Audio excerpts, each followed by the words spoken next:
Яагаад үүнд бизнес эрхлэгч нар тийм сонирхолтой байна вэ гэдэг дээр бага зэрэг эргэлзээ төрөөд байна л да. Үүнд та юу гэж хариулах вэ? Хүмүүс бизнесийнхэн бол ашиг олох зорилготой байдаг гэж хэлдэг. Яагаад тэд үүнд хамрагдан оролцох сонирхолтой байдаг юм бэ? Бизнес эрхлэгчид мэдээж ашиг олох зорилготой нь ойлгомжтой. Хөрөнгө оруулалтын өгөөж нь тэдний гол зорилго байдаг. Олон тооны бизнес эрхлэгчид тэдний хөрөнгө оруулалтын санхүүгийн өгөөж нь хангалттай биш гэдгийг ойлгож эхэлж байгаа гэж би бодож байна. Ажиллаж амьдарч байгаа олон нийтийнхээ хүрээнд нийгмийн капиталыг бий болгохгүйгээр хүмүүс ажилчдынхаа боловсрол, инновацийг дэмжихгүйгээр тэдний тогтвортой хөгжлийг хангахгүйгээр бизнес эрхлэгчид зорилгондоо хүрэх боломжгүй. Яагаад гэвэл тэд сургагдсан ухаалаг алсыг харсан ажиллах хүчингүй болох юм. Тийм учраас бизнес эрхлэгчид нийгмийн капитал үнэт зүйлийг бий болгох тодорхой сонирхолтой байдаг. Бизнесийнхэнд байгаль орчны чанарыг сайжруулах шалтгаанууд ч бий.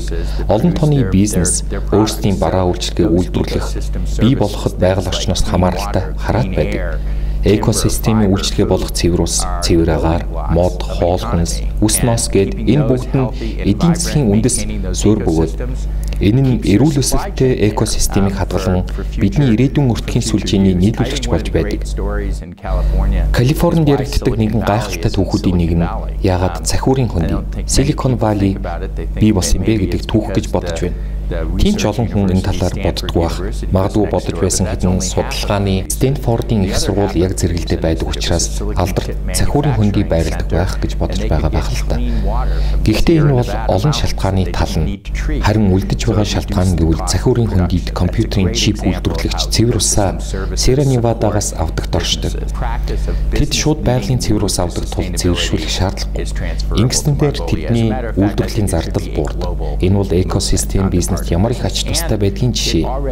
Тэргүүлэх бизнесийнхний хэрэгжүүлж буй тогтвортой байдлын практикийг Монгол улсад ч дамжуулан хэрэгжүүлэх боломжтой.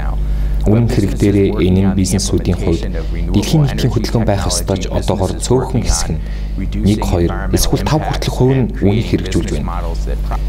Гэхдээ сэргээгдэх эрчим хүчний технологи байгаль орчинд үзүүлэх нөлөөллийг бууруулах чиглэлээр ажиллаж буй бизнесийн цаашдаа дэлхийн нийтээр хэрэгжүүлж болох энэхүү бизнесийн загварыг бий болгож байна гэж хэлж болно. Харин Монгол улсад дамжуулан хэрэгжүүлэх боломжийн хувьд Монголд хурдцтай хөгжиж байгаа эдийн засаг нь нэг боломж гэж үзэж байна. Хүмүүс эрхэлж буй бизнесийн загвараас сайжруулах, нийгмийн болон байгаль орчны үр өгөөжийг бий болгохоор хичээж буй нь үүнийг хэрэгжүүлж болох гайхалтай боломжуудыг нээж өгч байна. Би энд мөнгө хэмнэж болох үр ашгийг сайжруулах гайхалтай боломжуудыг харж байна. Нэг сайхан жишээ хэлье. Хэдийгээр одоо хэмнэлттэй орчин үүсэж байгаа карбоны менежмент, карбон хадгалах, ялгарлыг бууруулах зэргээр Монгол улс карбоны зах зээлд оролцох бүрэн хэмжээний боломж байна.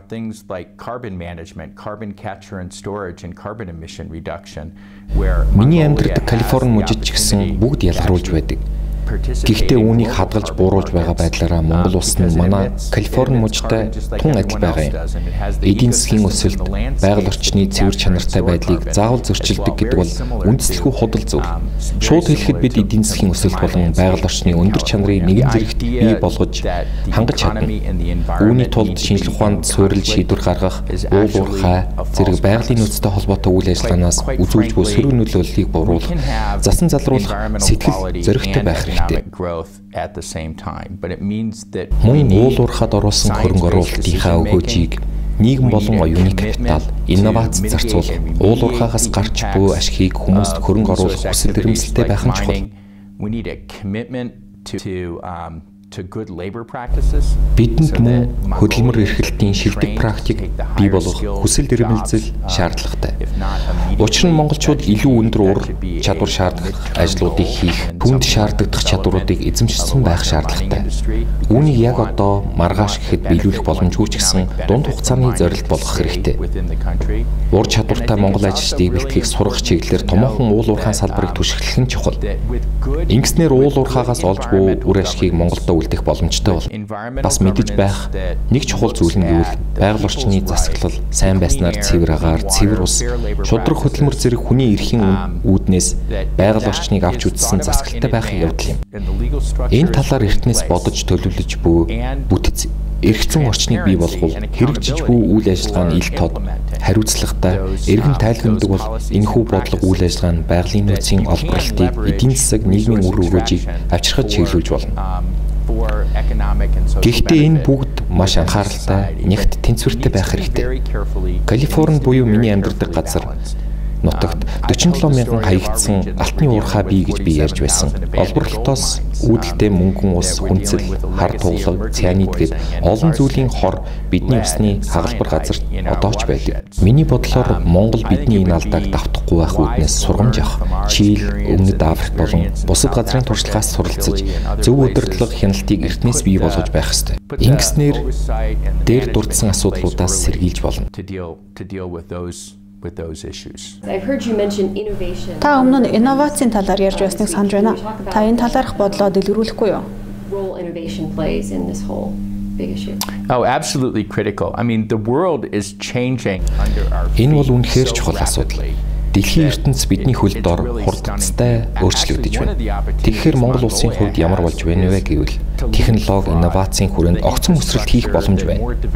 Энэ огцом өсрэлт нь илүү өндөр хөгжсөн орнууд олон сая тэрбум их $80 хөрөнгө оруулалт хийж байж болгож байсан тэрхүү дид бүтцийг алгасан өсрэлт хийх боломж байгаа нь үнэхээр сайхан хэрэг. Жишээ нь Монголд бараг хүн бүр гар утастай байгаа нь заавал хуучин суурин утасны шугам татах шаардлагыг өвөө болгож байна гэсэн үг. Та нар мэдэж байгаа байх. Америкийн нэгдсэн улс баруун Европод тэр хуучин шугамыг өнөөг хүртэл хэрэглэж байна. Тэгэхээр ямар нэгэн хуучин технологиг алгасан дараагийн шилдэг технологи, инновацид шууд хүрэх боломж байна гэсэн үг. Энэ талаар би нэгэн сонирхолтой жишээ ярьъя. Нинжа нарын байрлалыг одоо хэрхэн тогтоож, бүртгэж байх вэ гэдэг дээр их сонирхолтой яриа болж байсан. Бараг бүгд л гар утастай болохоор энэ тийм ч хүндрэлтэй асуудал биш юм. Энгийн мессежээр байрлалыг тогтоож, эдгээрийг зураглаж болно шүү дээ. Энэ нь агаараас сансрын зураг авах, хиймэл дагуул ашиглах шаардлагыг бүр хэрэггүй болгоно. Тийм болохоор олон нийтийн оролцоотойгоор иймэрхүү шинэ арга замуудыг санаачлан бий болгох боломж байсаар байна. Миний бодлоор бас иймэрхүү инновацийн өөр нэгэн жишээ нь Монголд байдаг гэж бодож байна.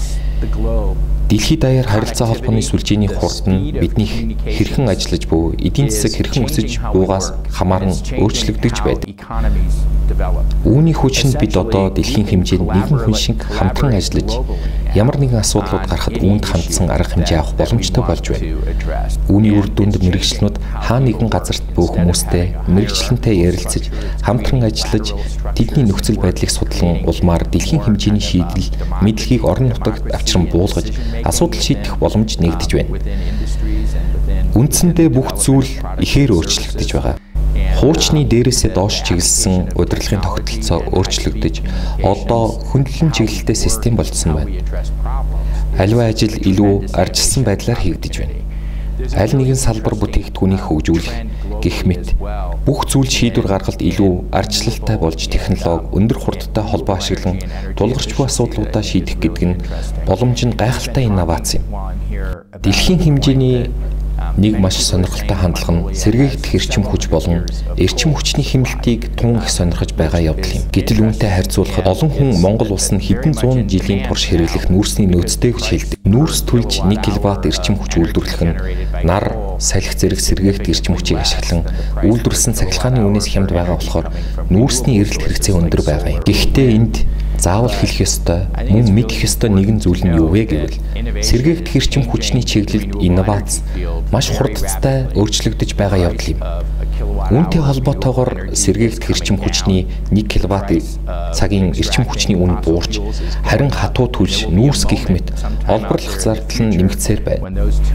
Ямар тач ирээдүйд хизээ нэгэн цагт энэхүү хоёр шугам огтлолцох цаг гарцаагүй ирэх бөгөөд энэ үед сэргээгдэх эрчим хүчний үн нь хатуу түлш шатаан гаргаж авсан эрчим хүчээс хямд болох юм. Тэр үед 200 жилийн нүүрсний буюу карбон агуулсан түлшний нөөцтэй улс нь ямар нөхцөлд байх вэ гэдгийг сайтар судлан үзэх шаардлагатай.